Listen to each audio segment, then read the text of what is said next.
A while ago, I GM'd a game for a 10-year-old for his birthday. It was his first ever proper RPG session, so I prepared an adventure that wasn't too hard to grasp and focus on the essentials like wilderness survival, dungeoneering and loot. When the game started, I was at first baffled by what the boy wanted to do in-game. When they were making camp in the middle of the woods, for example, he wanted to dig a trench all around their campsite. And while I'm not against something like that in principle, without a shovel, with only a stick for digging, such an endeavor would take hours, at least, maybe days to complete. So pretty unfeasible just to fortify your camp for the night. And come the next morning, the boy wanted to take some branches, maybe cut down a small tree or something, and build a bow from the wood.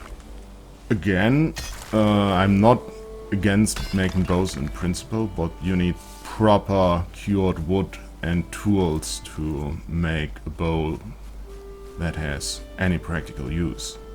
Only on the next day, when the game was good and finished, and eventually the boy adjusted to my game logic, I realized that what he wanted to do was perfectly feasible in Minecraft.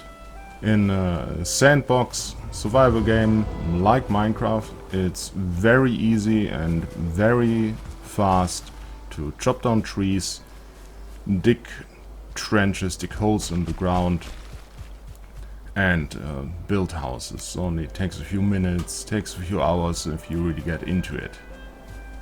And the boy is a big Minecraft fan. He has been reading Minecraft books and everything. So he was expecting that kind of game logic, but I was not prepared for that at all.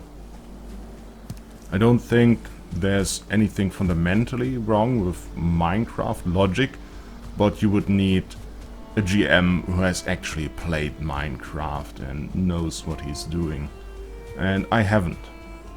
The survival sandbox is a astonishingly popular genre of video games that finds success with all audiences, from the young to the old.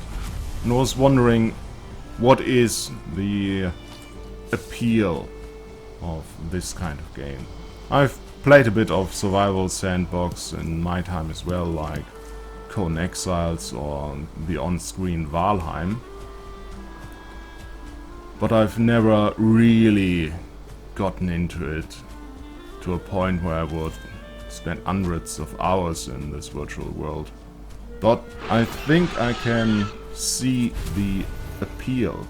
What keeps me from really getting into the game is the feeling that I should be using my time more productively and do the trench digging, the woodworking, the house building and the gardening on my own property, dig my vegetable garden, plant, grow, build.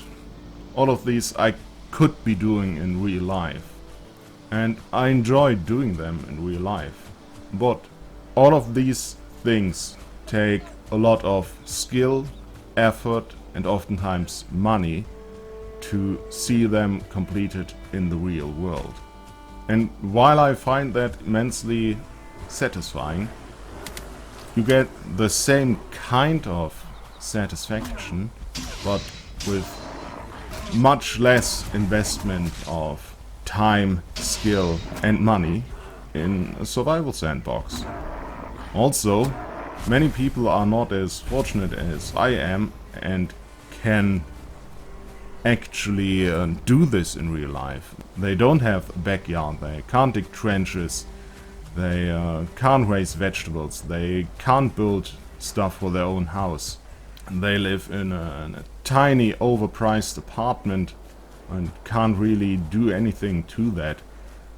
I personally find my garden is already pretty limiting. I would love to own a piece of woodland where I can fully live out this sandbox experience and do stuff like you see on popular YouTube survival channels like Primitive Technology.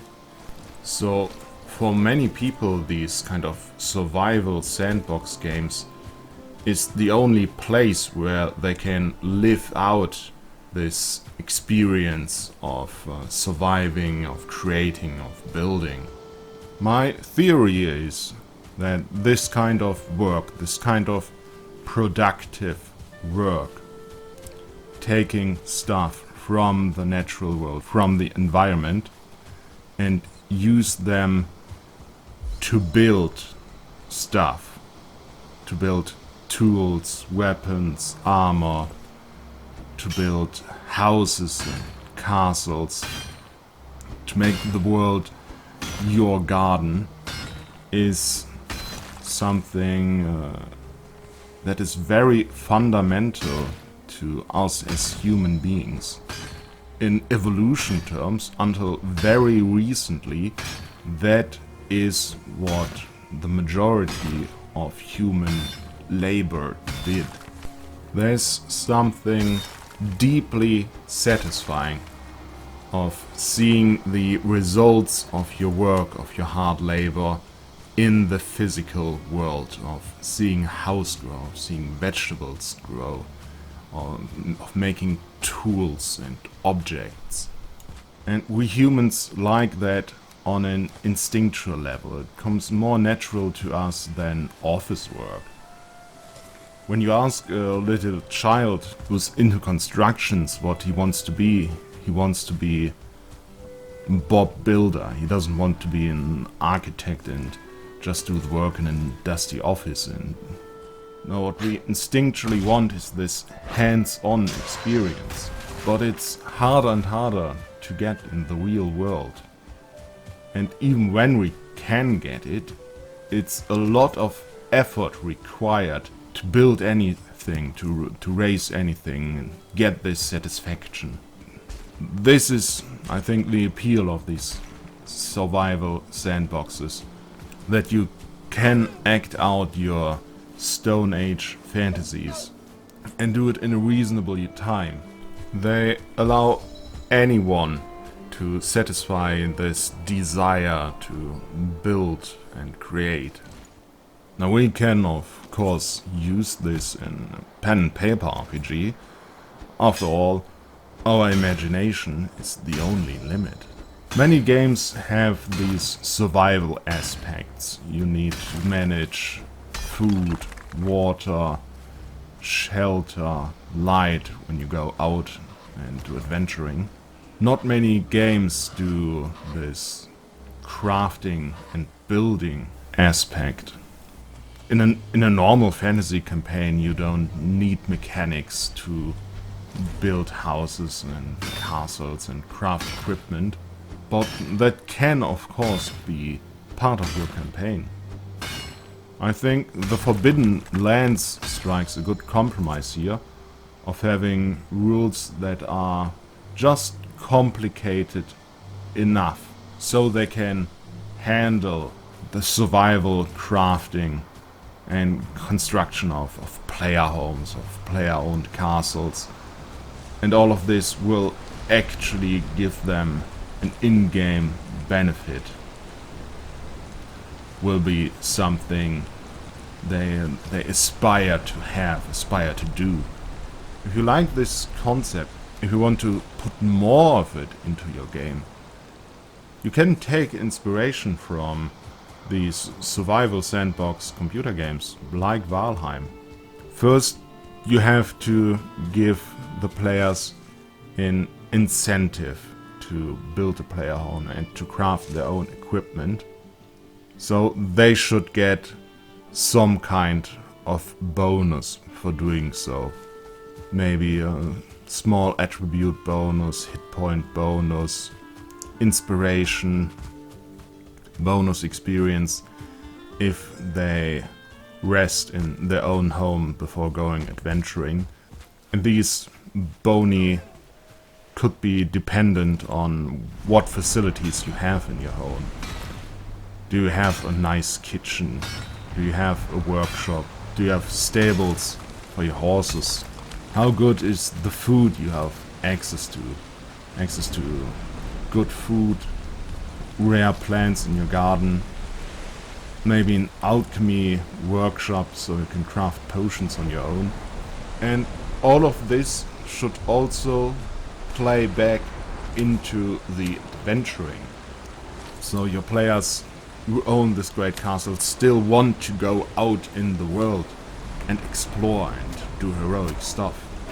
And you can incentivize them by having rare resources that are not easy to find to build the best equipment.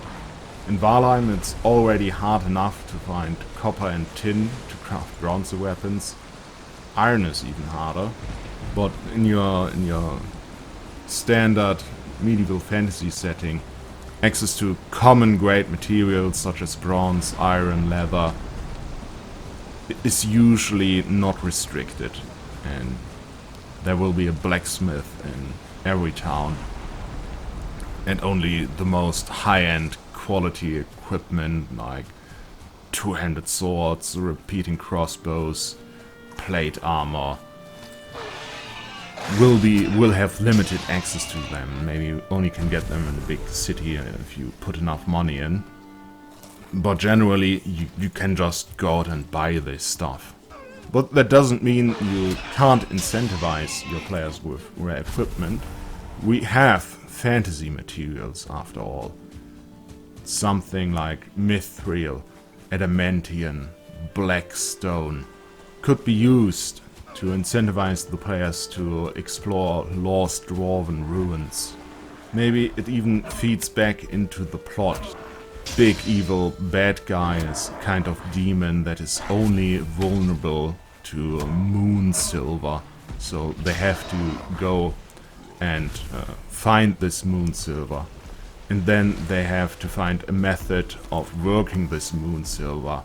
Maybe they need a pure fire elemental forge, so they have to befriend a fire elemental and build him a forge out of rocks from an active volcano. And suddenly this task involves a lot of crafting and a lot of traveling and exploring. But if you really want to go into it, maybe play in a scenario where the access to resources is more limited.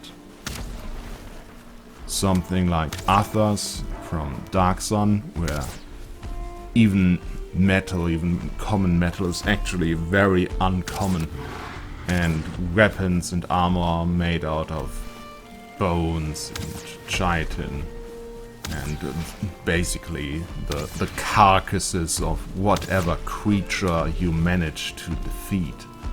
Your scenario could be something like Monster Hunter, where every monster you kill gives you resources to build equipment, make weapons and armor from it, poisoned arrows, potions to make you stronger to face even stronger monsters.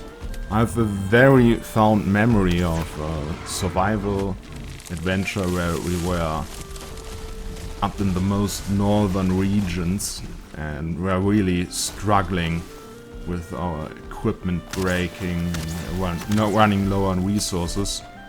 And at some point we were attacked by some saber-toothed tiger and barely managed to defeat it. And when we did, my character ripped out those saber-tooth that the GM had described as being dagger-like, and actually made a pair of daggers from them. And my GM rewarded this creativity by actually giving them decent stats. So they became one of my favorite weapons to use. If I couldn't use my main weapons, or quarters were really close, these twin saber-toothed daggers were the weapons to go for. So, what about you? Have you ever been forced to make lamp oil from the carcass of an ogre because you didn't have access to torches? What are your best survival, crafting, adventure war stories? And do you like these kind of sandbox video games? What are your favorites? Or is this something you don't care about at all? Let me know in the comments below. Thanks for watching, and goodbye.